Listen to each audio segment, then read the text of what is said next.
Hey everyone, this is Martin, and Shelly is around here somewhere. Now I know why whenever we see people go live that they're always stumbling around at the very beginning of it trying to figure out what they're doing.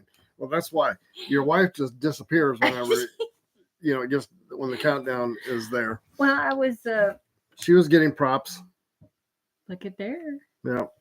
strawberries. I'm going to set this. I mean, this is the first time that we've done this, and so I'm learning how to manage through all of this right now. So YouTube Live, we're going to be doing these, I think, weekly for at least a little while until we kind of figure out what we're doing. Then we may end up going to podcasts. But what we're going to be doing is talking about. We're just going to be doing preliminary stuff tonight about subjects that we're going to be covering in the upcoming ones, and get a little bit of feedback from you on things that you might like to see or would be interested in. And we're going to be experimenting around with the lights a little bit and the camera angles. We're inside the cabin down at our home place back in the woods, and I'm gonna shut this one light off. Okay, we'll see how that works. This one. So hey, put your name. I don't know. It's about the same. Might put it on. I don't know. That one is too bright. All right, she's. Put your name in the chat if you would. That way I can kind of see who's out there. Looks like there's several of you there. Okay, so what we're going to be doing is unlike Treasured Times. Okay. Hi. All right. There's people showing up. Okay. Unlike a lot of live streams that I've seen where they get on and then they play music and just chat until, everybody shows up. What we're going to do is when we say we're going to start at 7, we're just going to start at 7. And if you miss it, you're going to have to go back and rewind and catch it later. And because that aggravates me when people do that. So I'm actually spending more time doing that right now than I plan to do. So say hi. Hi, everyone. Treasured Times is there. Mike and Adrian. Hi. And then we have Mandy's there. Yeah. Allie. Yeah. Hey guys, and this Mandy. is exciting. Okay. And KJ. Okay, you were here last night. And Ken. Okay, that's it. Yeah, I do. Yeah. Treasured Time. Treasured Time Cruising says Donald Trump is here. Well, yeah, I know. And he also says Stinky Bob is there too. So they're having fun. That's our kids. Okay. Yeah. And Yeah, there's just no accounting for that. Okay. So anyway, welcome to the live stream tonight. Yes. And we are, Alicia. Okay. That's who that is. Okay. Allie. All right. Oh. So what we're going to be doing is this came about for 2 reasons. We did one of the things that we were having problems with was just on our regular YouTube videos on a regular channel, when people had comments or questions or things like that, those seem to come in, dribble in, for months afterwards. And so you kind of miss the immediate interaction. And so I was trying to figure out how to get around that a little bit. And then my daughter, Mandy, who is on here right now, did a live podcast with someone that was interviewing her about prepping with a toddler and what that was like. And I watched that and I thought, that might be a good answer to be able to have some interaction and do questions and answers, get feedback on comments right away and all of that. So we decided to try that. And I hate the fact that I had to go through another learning curve, and I'll probably have to do another one when it comes to learning to do podcasts, but I'm up for it. I'm going to conquer this thing. Yeah. So we're going to the 2 subjects that we're going to be covering on these live streams and then podcasts at some point is basically, if you are one of those dreamers that believe in, you want to take the step and take the plunge going back to the land. Mandy says, woohoo. Go back to the land, but you just have not been able to either get your mind around the process or get the resources in order or figure out what the priority would be. We're going to be covering all of those kind of subjects, not all at once, and certainly not tonight, but we're going to be covering those on a week-by-week basis. And the other thing that we're going to be doing is covering, because that's been one of the bigger subjects, more popular subjects that we've kind of jumped into. And then the other one is the whole idea of prepping. And I'm not talking about apocalyptic survival, end of times kind of prepping. I'm just talking about the things that you would do to be prepared for power outages, supply chain issues and stuff like that, just so that you are capable of being Food? And food. Yep. Yeah. Just so that you'd be capable of withstanding a disruption of life for whatever reason. And so, and we've had, I think we've counted 7 power outages down here, but of course we're kind of set up off grid and have a small grid connection. And so we don't lose much when we do lose the grid service, because our solar plant just picks up and carries everything through, just like there was no interruption at all. So, but that's the other thing we're going to be talking about, is what are some practical kind of prepping things and common sense prepping things that you can start to do right where you're at and move forward. And we're going to be trying to watch the chat over here because hybrid inverter. Yeah. Yeah. Mike's on there and he's blowing up the feed, and I'm glad that you are, Mike, with all the solar things and all of that. Because when it comes to solar, I barely have a fingernail grasp on what I'm doing with the solar. I can kind of get by, but then I've melted wires too. So 3 times. Only 3? Or what, 4? Oh, I don't know, maybe. And so keeps me on. So Mike is our son-in-law, and he's an electrical engineer, and he understands that stuff. And so we're going to probably be bringing him in on a podcast on solar equipment at some point. And so it'll be like that with other things too. And she was digging out.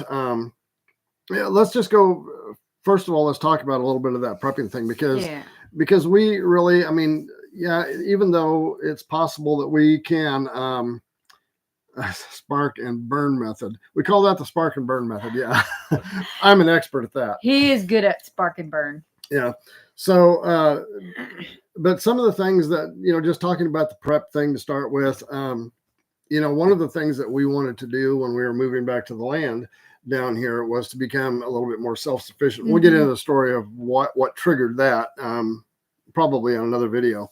But Shelley brought down some examples of some of the things that we have been storing up from a food point of view. So do you want to kind of show them a little bit of what we're doing? And we're not trying to sell you anything or convince you of anything or anything like that. It's just, these are some of the things that we've been doing, so that as we go through the live streams and the podcasts, you can see that we're really doing this stuff. We're not just talking about it and never having done it. So why don't you show them some of that stuff? Hand me that. Oh, she's going to ask me to bring my very favorite thing out. This is cowboy candy, but you see we have canned goods. Hand me the other one. Yeah, I'm trying to read some of these comments as we're going. We have okra. We did pickles and okra and all kinds of cool things. So we put these for storage shelf life, maybe a year or 2 or 3, I think they could go. Yeah. And I'm pretty sure. Yeah. I knew that. And I knew when you freeze things, you've got maybe a year or 2. I triple bagged some of my stuff and they've lasted 2 years. Okay. They do cowboy candy too. Aha. Okay. This shows my ignorance of live streaming. Okay. Can everybody else see the comments that's coming up there? No, I don't think they can. Well, let me know in the chat if you can see everybody else's comments. I think I have it set so that you should be able to, but yes. Okay, everybody. Okay, very good. Oh, they can see the chat? Yeah, and Ken, I see that you're hoping to move to Arkansas sometime in the Ozarks. Hope to meet us sometime. That would be fun. Hey, yeah. And you're in your 60s too. Okay, so you got the old guy thing going, just like the rest of us. Okay. Anyway, sorry to interrupt. Go ahead and. So I knew about the freezing, and I thought, well, why don't I get something else? And we were at the farm tractor supply store, and we were looking at something, and I went up there and I looked and I thought, oh, I've never seen this before. But it was a freeze dryer, and I'm glad we did it because I have we got a large harvest earlier this summer. Yeah, because you can 99% of nutrition value, which I'm all about that. Or 98 or 97, something like that. Yeah, somewhere in there. And it can have a shelf life of actually 25 They say years. 25 years, but we've only had it for about 9 months. So I did these little packets, and they're eggs. They're raw eggs. 2 tablespoons of eggs equals, with 2 tablespoons of water equals 1 egg. Yeah. So if you do not have chickens or you do not have a way to get them, you can do this. You got that stored away for a long time. And this little bag here, how many was in here? You know, I don't remember. There was I don't remember. We didn't. I know that we did what? I don't know. It was like 10 dozen or something like that. And we buy, Lily's there. Okay. So we buy eggs from a homesteader, farm people up the road from us a little ways. And, during the summertime, you just go in as sort of on the honor system. You buy them by the dozen and lots of them. And so what we did is we got a whole bunch. I think we bought them out one day. I think we bought 10 dozen or 12 dozen or something like that, and then just turned them all into powdered eggs. Yep. So we had our green beans went wacko this year. So we had lots of green beans. So hey, Sam, I see you. We did this green beans, bunches of them. They'll last forever. You're at least 25 years. 25. Well, at least that. And I have blackberry powder. We made powder. Those we just blended the blackberries down and into just a real powdery kind of. It didn't start out as a powder. It started out almost like a paste or something like that. Yeah. I'll save that one for a little bit later.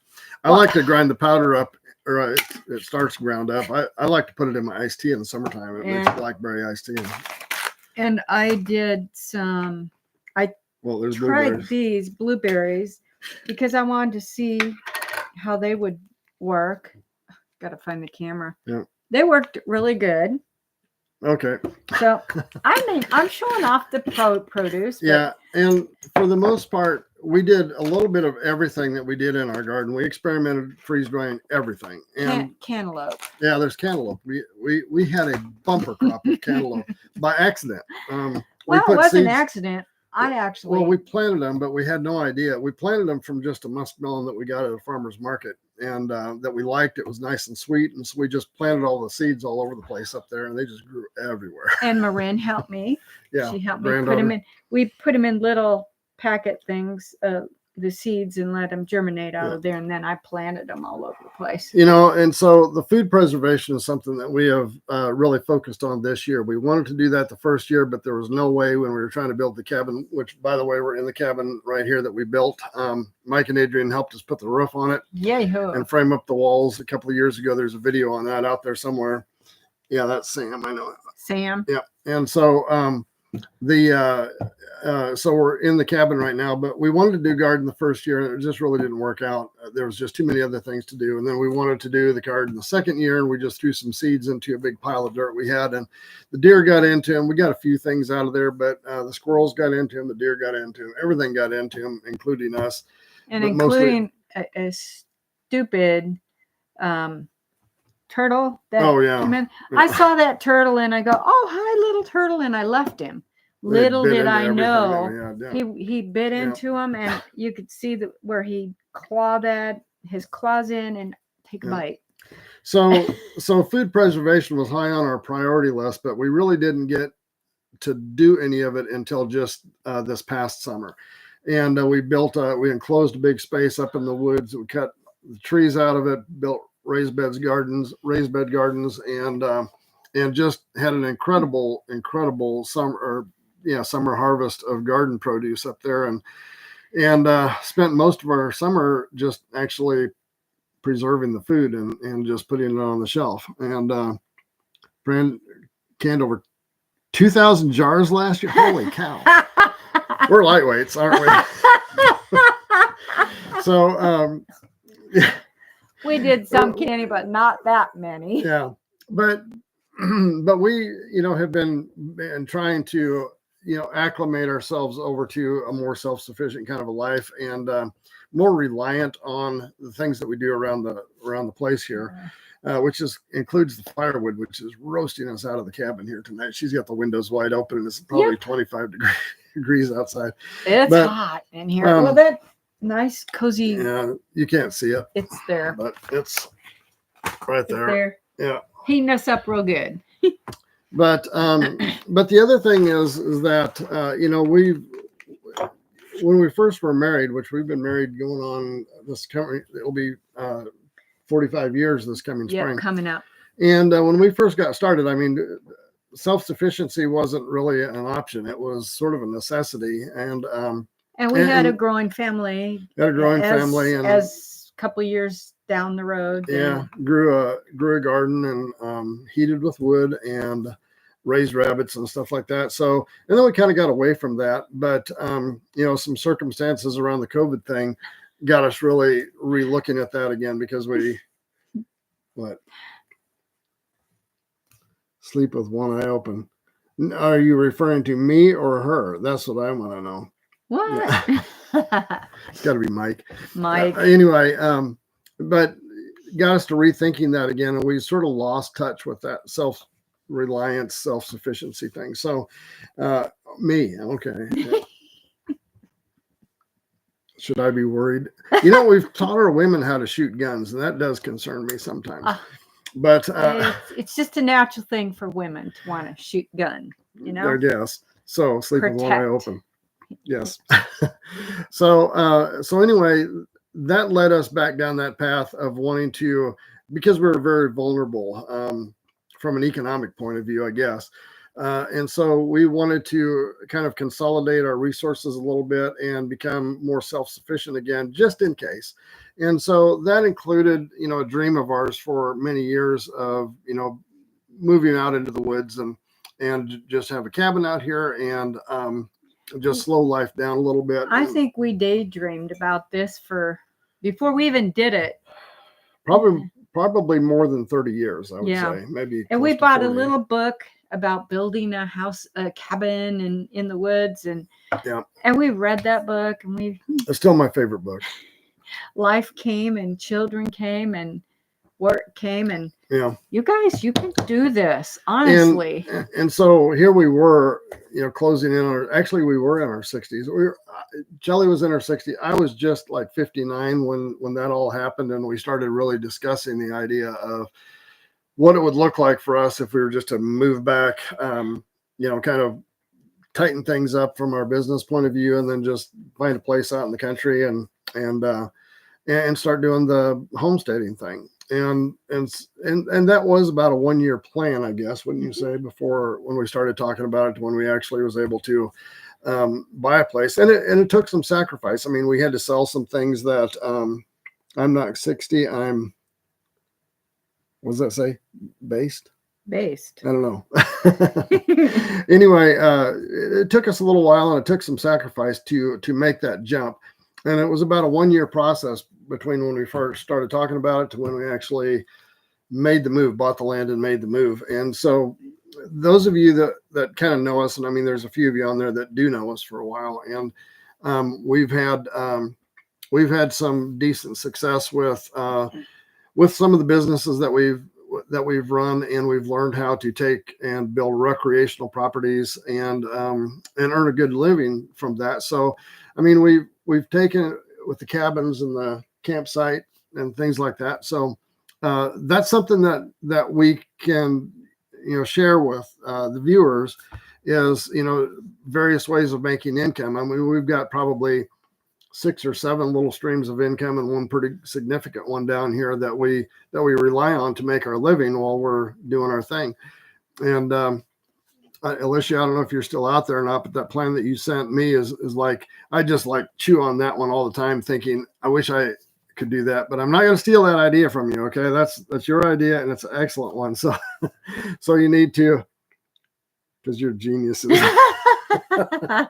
Well, we got her fooled, don't we? Yeah. But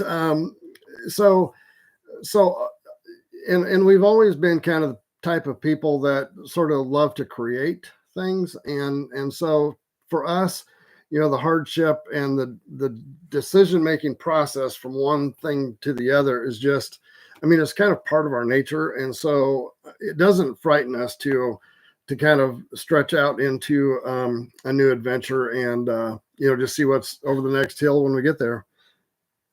Been self-employed for 27 years. Security, seed, start market. Yep. That guy, Chris, took 20 years to get out of the townhouse. Great comments coming in. Yes. And I don't want to drag it out too long. We're already about 20 minutes into this. I wanted to keep it at about 30. I guess if you tell us to go longer, we'll go a little bit longer. But so that's part of the other part of this whole live stream and then eventual podcast thing is to open up a forum and a discussion about the things that would concern you or that you have questions about or comments or suggestions or whatever else on different components of moving back to moving out to an off-grid or a homestead or a back in the woods place like we have here. And so we do want to set those up on a little bit more of a regular formal schedule so that we can talk about specific subjects one at a time. Yeah. And if you guys have something you'd like us to talk about, we need to know. Yeah. Put it in the comments if you have a specific thing.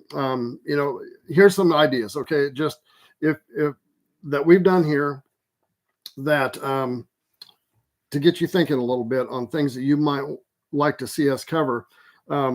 Searching for land. We've got a lot of experience on that because we have purchased over the years probably close to 100 pieces of real estate of various kinds. And so we know that. Okay, we really know that. How to find land, how to finance land, if that's what your plan is to do. How to prioritize steps. Do you want raw land or the benefits of raw land versus the benefits of something already built on the land? How to the process of clearing a space to build on when you get there, because we did a lot of that down here. Mm-hmm. Roads, mm-hmm. infrastructure, water lines, power lines, burying the solar stuff, setting up solar, cutting down trees. Yeah. Just whatever things are most concerning to you, or that you would think it would be maybe an obstacle that you're not quite sure how to get over, let us know in the comments and we'll work that into the schedule. And if we don't know what we're talking about, we'll tell you right now that we don't know. And goats is always the one that I fall back to, is that I don't know what I'm talking about with goats and don't want to. Okay. But we know people that know goats. Okay. So we can bring them on in a podcast and you can ask 100 questions about that. Treasure Time Cruising is looking for raw land. Anybody got any good raw land for sale? Yeah. I get the call about every other day. Yep. Have you found anything yet? They're wanting raw land and a lot of it. And then there's somebody from Florida. Doesn't that say Florida? Central Florida. Yeah. These are excellent comments. I really appreciate you coming in, and we'll go through them later. I can't keep up with them right now, but we'll go through all of them later and pick them out. But and then just the typical backwoods homestead skills. Like we made a bunch of candles last year. Yeah. We wanted to try it. We had never really done that before, and how bad do you need candles? We made a whole bunch of emergency candles. I used them up though. And we got to make more. Yeah. I guess we'll have to be making more candles this year. I used them up to start bonfires and things like that. Well, that's not an emergency. Well, that's what you do when you don't know how to build a proper bonfire, I guess. So, what's that? Ellie grew up in a goat ranch. I grew up in a goat. Oh, you like goats? Huh? Okay, well. Good for you. Oh, Treasure Time says the more remote, the better. So put him in the mountains, in the backwoods, way further. So I hope you're enjoying the live stream. We're having fun doing it. And so like that guy Chris, where are you located if you want cheap raw land in the sticks? No, he says if you want cheap raw land in the sticks, 1 hour trip be to ready the for a store. 1 hour trip to the store. Oh, yeah, that's kind of badass. That's yeah. Where is it located? You don't have to get real specific. I mean, we understand okay. that. So I mean, just kind of a general part of the state would be great to know kind of where people are from. So anyway, how does that sound? I mean, that's what our goal is to do, is to just try to build a little bit of a forum where we can talk about, you know, the struggles that people have of, you know, making the decision to sort of move back to that kind of a lifestyle. And it's been one that's been very satisfying for us. I mean, I've loved it. I think she has. Yeah. Well, I didn't think I'd be doing this at the age of 65. You know, I was like, but hey, it's going to keep me young. That's what's good. Yeah, I guess that's what that 30 minutes from a 30,000 population town in Virginia. Okay. It's country, but not in the sticks. Gotcha. Yeah, sometimes I wish we weren't quite so sticky down here because there's a lot. We are in the woods. I mean, we're in the woods with lots of, well, we got a lot of wood to burn. It's good for the wood stove. Yeah, it's good for the stove. Yeah, and yeah, so and you know we've you know cleared a little bit of land, but mostly we've just harvest dead wood and dead trees that have been around here. So that's been 20 minutes to the nearest Walmart. Less than 100 people in my town. Okay. Yeah. And so, and I think one of the big subjects, and it's a little bit challenging to discuss, but that's, you know, creating streams of income when you get kind of out in the middle of nowhere and away from a big population center. And, you know, we've kind of found ways of doing that too. So now I can't wait to see the comments from Mike on this one. Okay. Yeah. But meet the potential neighbors before you buy land. Okay, so that brings up a funny story. Oh. And you know, our neighbor may be watching this. I don't know. I mean, he's kind of reclusive, so he doesn't come out very much. But when we bought this land, we are remote enough from our neighbors that we kind of built right in the center of our land, and so we've got. I mean, even when the closest neighbors are out shooting guns or things like that, it's like we hear them, but they're a long ways away. So, so we weren't really too concerned with that.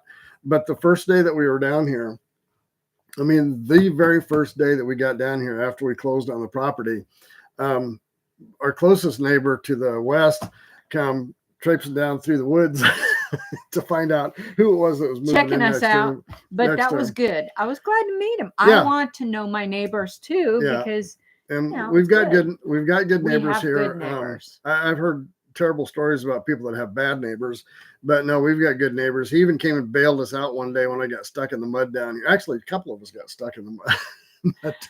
Yeah, and somebody didn't want me to call to get the right help. Sam, okay, you're gonna have to conceal this because he wrote down 45 minutes from Walmart, 3 hours from the mother-in-law. So he's safe but vulnerable. You're a funny man. Oh. Yeah, nice part about my down neighbors. Nice. You don't have to lock anything. Yeah. Oh, well, that's a nice neighbor. Yeah, I haven't quite got to the point where I'm comfortable doing that yet. But for the most part, I think our neighbors have been pretty good. We've met most of them, and there's not very many of them around. And yeah, Mike's neighbors keep avoiding them. Yeah. Yeah. Well, there's good reasons for that. They're smart people. So I'm having a lot of fun with this. This is interesting. I love it. Okay. See, Sam, you already are in trouble. You got someone on the feed that's going to tell on you. Uh-oh. So anyway, I hope you enjoyed the live feed. I mean, we're not going to drag this out. I guess a lot you'll pay. What you'll pay to make the whole thing go away, or you're going to pay in consequences. That's what I want to understand. Yeah. I'm sure he'll have something to say. Mandy about says that. To run. Run, yeah. No, she's talking to Sam there. I'd run too if I were you. So anyway, I keep ducking my head down here so I can read those comments. I can see them just fine. Anyway, we appreciate you taking time, stopping in and seeing the live feed tonight. And we're going to do another one. We're going to do them. I think we're going to do them every week on Tuesday night. And if you haven't subscribed, go ahead and subscribe. That will get you, I think, notifications for them. And I'll try to put them up on Facebook too, just in case you guys are coming in from Facebook. But I appreciate it. We really do appreciate the people that have chosen to follow our channel. We've had a lot of fun with that. We really do want to contribute to your success on your own journey. If you feel like you're wanting to make that whole back to the land kind of a step for yourself, and you're just not quite there as far as how to do it, when to do it, what do you need to be prepared for, and all of that. So anyway, we do appreciate that. Yeah. That you've come in. Anything else you want to say? No government check here. Yeah. No government check. Yeah. I don't know if we'll ever get a government check. Yeah. We don't get one right now. And they keep telling me that I might at some point, but I wonder how many acres people need. Like the Drop family, they have like 3 acres. Garden. Yeah. Is that what they said? Yeah. 3 acres. Just have 3 acres enough for me. Could be more, could be less. People figure out what they want and how. And I think too, what you butt up next to can really make a difference too. Because if you're in a national forest area and you're butted up against a national forest, you Treasure Times people are backed up very close, not quite touching, but very close to about 250,000 acres of national forest. So that kind of keeps you out of the way of other people.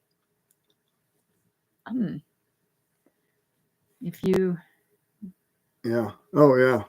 Yep. Oh, so now that's good. Say that. That's a good comment. Guy Chris, if you need convincing to move to the country, grow something in a pot now and it tastes so good you'll want to grow more. That's true. That's true. I was never real big on canned green beans, and basically we do this is, I guess, canned okra, but we did a lot of green beans too. We did a lot of green beans, and I'm okay with kind of the store-bought canned green beans, but I was never really a fan that much. And we popped open one of our can of garden-grown, home-canned green beans. I was like, wow, that's okay.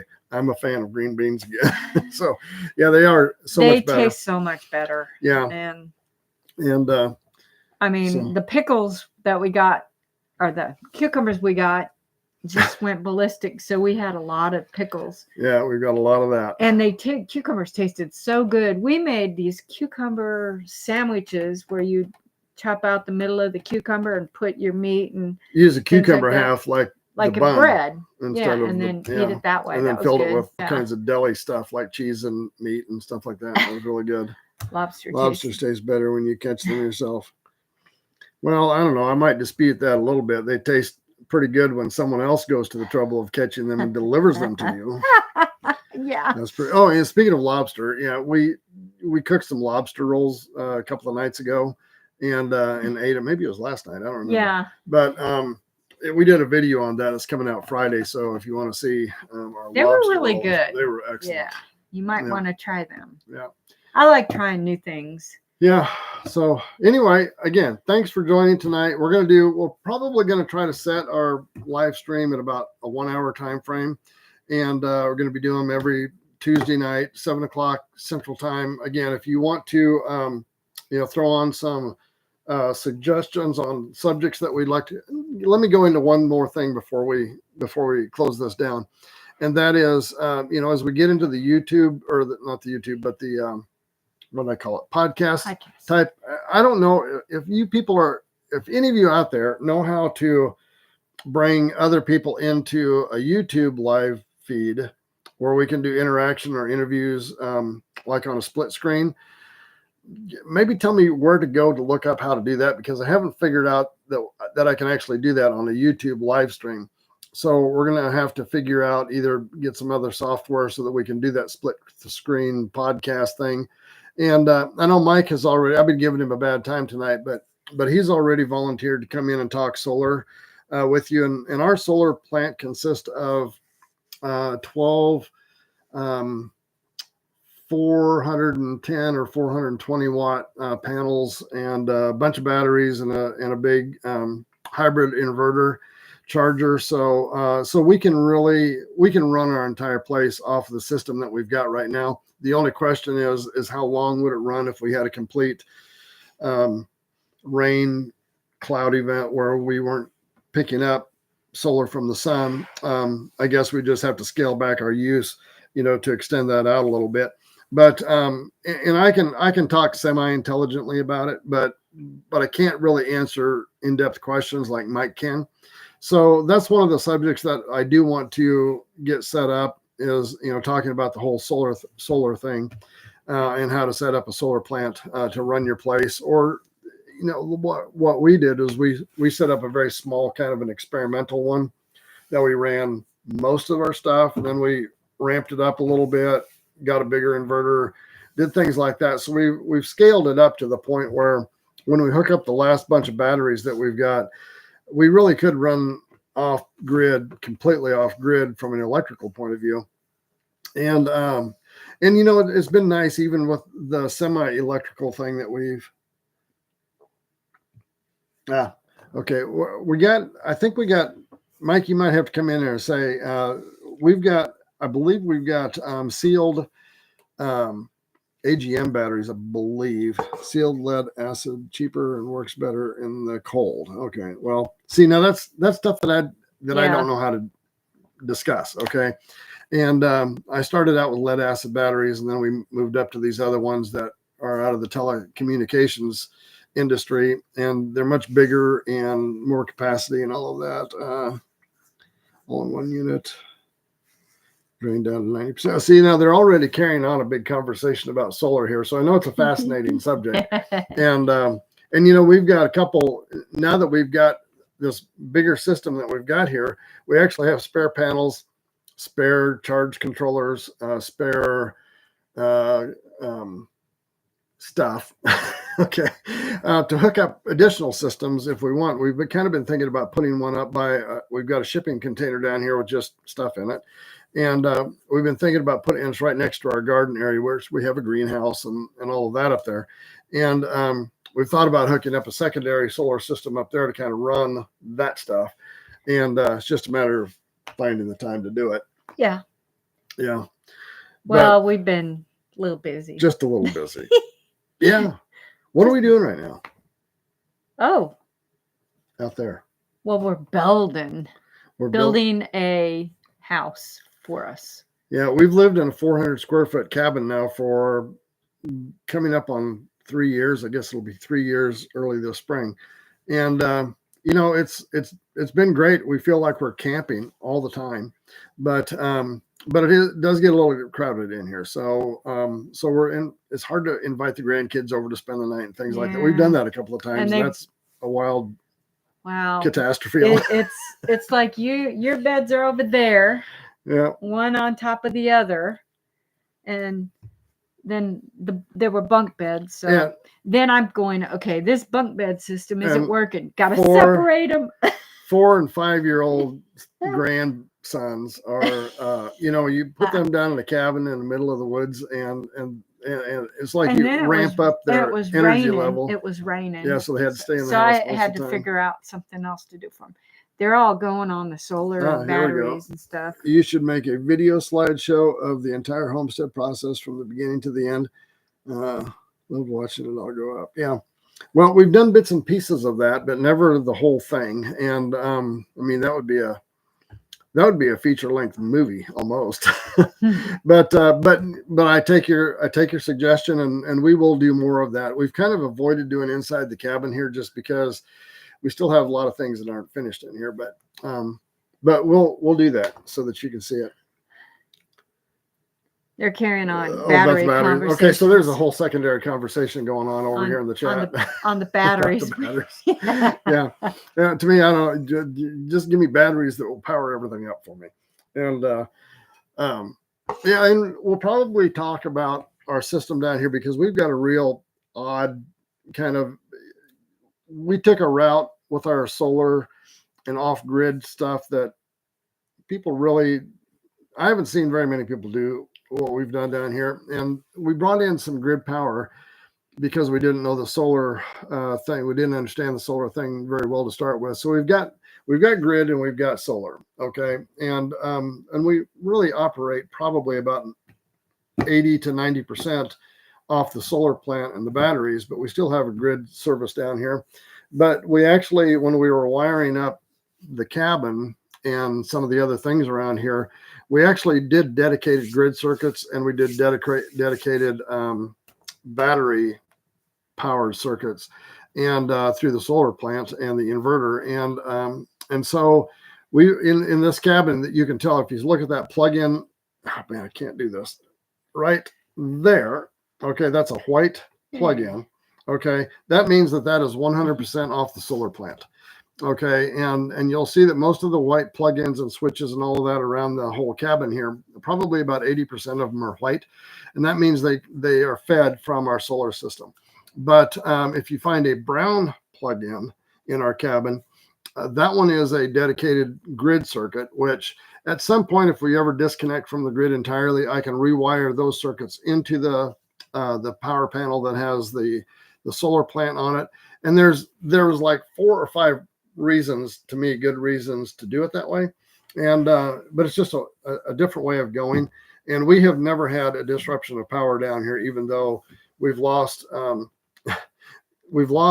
grid power, I think 7 times down here, and most of the time didn't even notice it, and other than the time that our cement mixer quit in the middle of when we were using it, that we had to happen to have plugged into a grid dedicated circuit.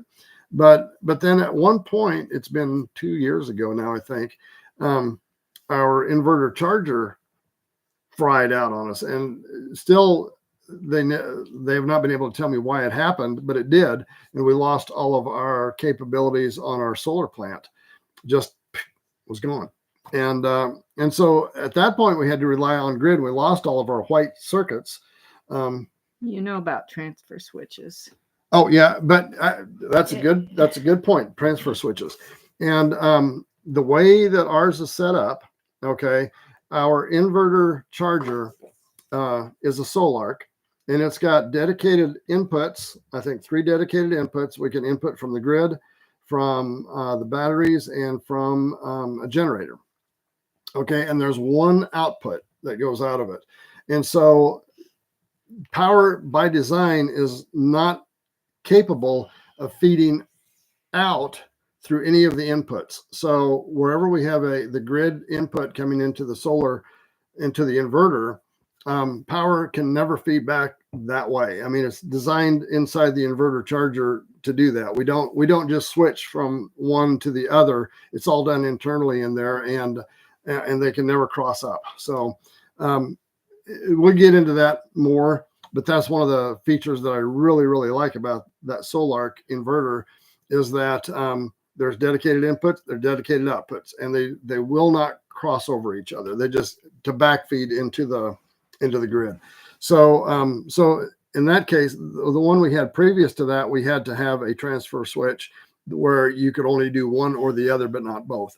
And so so I get that. That's an excellent point. Yep, Lily. I hear you about the tree houses.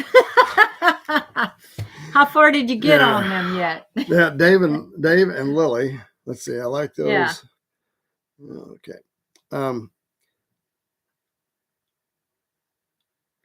Sorry. Oh, so Solarc is also EMP proof. I did not know that. That's good, because that kind of bothered me a little bit. I was thinking, how in the world do I build like a Faraday cage around that? And so I need to find out more about that. If it is EMP proof, then cool. I'm glad to hear that. Okay, back to Lily. All right. So you know what? It may be 5 years before we get our construction done. I don't think it's going to take that long. I'm gonna hurry up, get this done. But the weather is sleep with one eye open, guys. That's what you do. So, but yeah, they have seen some of our treehouse cabins, and they're very interested in building a treehouse up on their property, which they've got a nice little lake there. Oh, it's beautiful, beautiful area. Yeah. I just like to come up there and hang out. So, yeah. You know, if that means bringing some tools and hanging out and swinging a hammer, running a saw. I don't know. I'm never very good about climbing way up to 40 feet to work on a tree house. I wonder if Dave can make them 1.5-inch cookies. Oh, yeah. 1.5. Offer us some of those 1.5-inch cookies. 1.5-inch cookies, Dave. Yeah. And Lily. That was. Yeah. Is Dave on there with you? I see Lily's there, but I just don't know if Dave is there. I hope he is. if you are, hey, Dave. Whatever. You're not going to live that one down, Dave. Do you mind? Never. Do you mind if we come up there and invade you again one of these times? Just come up there and hang out for a few days. She's not talking to us now. Now she's afraid. Yeah, she's kind of shy that way. Silent. Yeah. Anyway, so I don't know. I keep wanting to go. I keep wanting to end, but then I keep wanting to go on. So anyway, what we're going to do is we're going to build a list of things that that you can. Mike wants cookies too. Okay. Hey, you know what? Next time you're up, Mike, we should take a couple of days. You need to put about 2 or 3 days into your schedule to drive up there and to Dave and Lily's place. Yeah. You'll love it there. Yeah. Okay. But I keep thinking that we need to end this thing, but then I keep thinking of more things. So we're going to create a list of stuff. Yes, we're both here. Funny, he's talking to the TV. Bigger than 1.5 inches. Well, so you got to understand the whole 1.5 inch. What was it he was trying to add? Funny story. What was it you were trying to add? Funny. 1.5 inches. He was of cups. He was trying to do cups, and yeah, I know. But what was it? Was it a flour? Cookie or flour? I think one of the ingredients of. I think it's a flour. Okay, so Dave's like this mechanical guy. Okay, and lives and dies by the tape measure, and and so he baked some cookies the last time we were up there, and they were really good. They were really good. I couldn't hardly stop eating them, but I kept asking him for the recipe, and he'd get around to, I think it was the flour or maybe the sugar, I don't remember what it was, but he added 1.5 inches of sugar.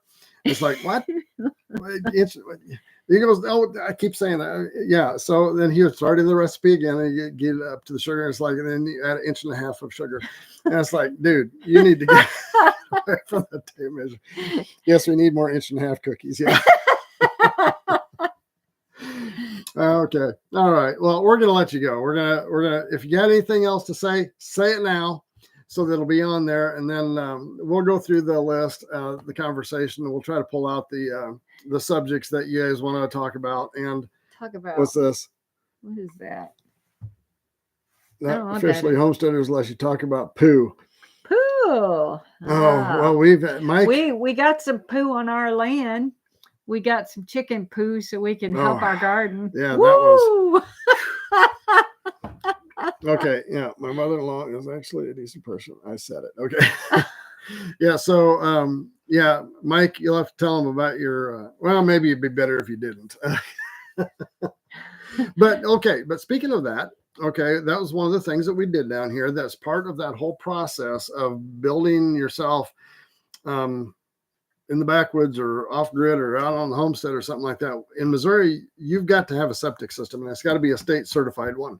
Now they let you build it yourself, which we did. Mm-hmm. And Mike and Adrian, they built the septic system at their place too, but it does have to be permitted and inspected before you start using it. And both of the ones we did here and the one that they did up there, both passed on the first inspection without any problems. And we built them. We got their input on how to build them, and then we went ahead and built them.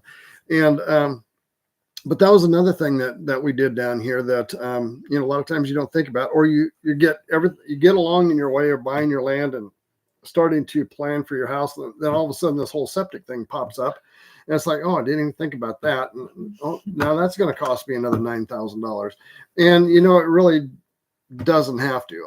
Now, maybe you're in a state or an area where you can't put them in yourself and you have to hire it done by someone that's licensed. But down here, if you're putting it on your own property, then they allow you to do it yourself as long as you go through the inspections.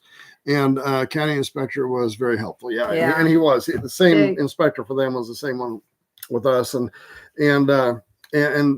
so our total cost was we had to have 2,000-gallon tanks, which instead of having one going to the two, added another $1,400 but even when it was all said and done, our entire system was only about 3,600, and that was including 2,000 gallon tanks.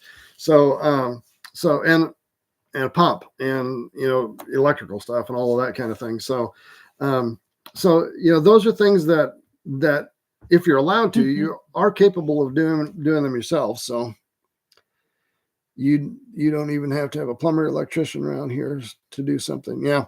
And the same is true here. It's just with the septic. And I'll tell you this quick story on the septic thing is when we moved down to this area about a little over 30 years ago, there's beautiful lakes around here. We're on Table Rock Lake. Got it on my shirt here. We're right there.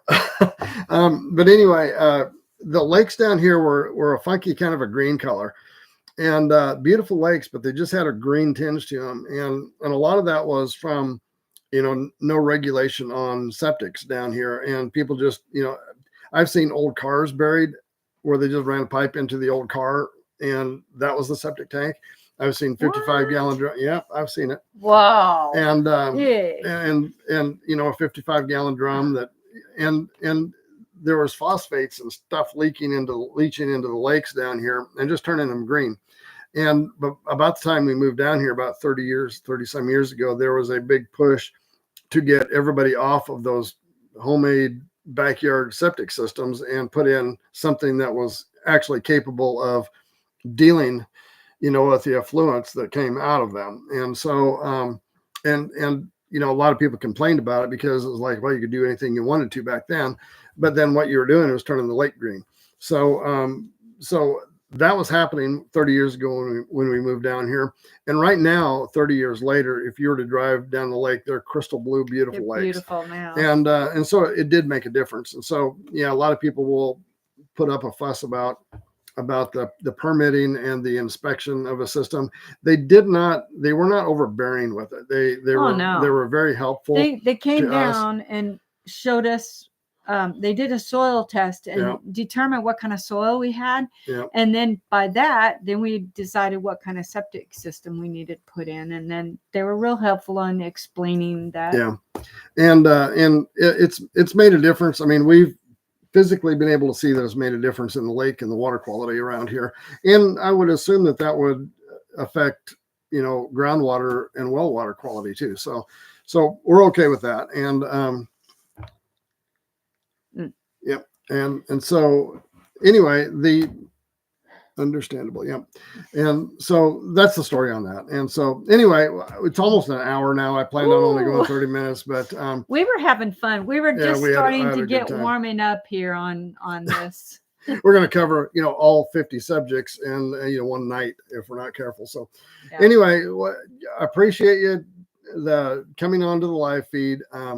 Thanks. Subscribe to the channel if you haven't already. And we will, plan on seeing you here. We upload videos on Sunday, Wednesday, and Friday, and we're going to try to do the live feed every Tuesday evening at 7:00. So, and stay tuned because we're going to make our pecane sauce recipe coming up. Oh, that'll be up on an upcoming video here pretty soon. We've got a really good recipe for that. So I have been waiting for this recipe for a long time. Yeah, we've saved an entire freezer full of tomatoes from the garden, so we're going to start converting them into salsa. Yeah, salsa. Okay, anything else you want to say? Nope. We'll be back in the basement working if it's nice and warm. If the weather warms up a little bit, we can work. Other than that. All right. Thank you. Thank you. See you next week. Have a blessed night. Logging out right now.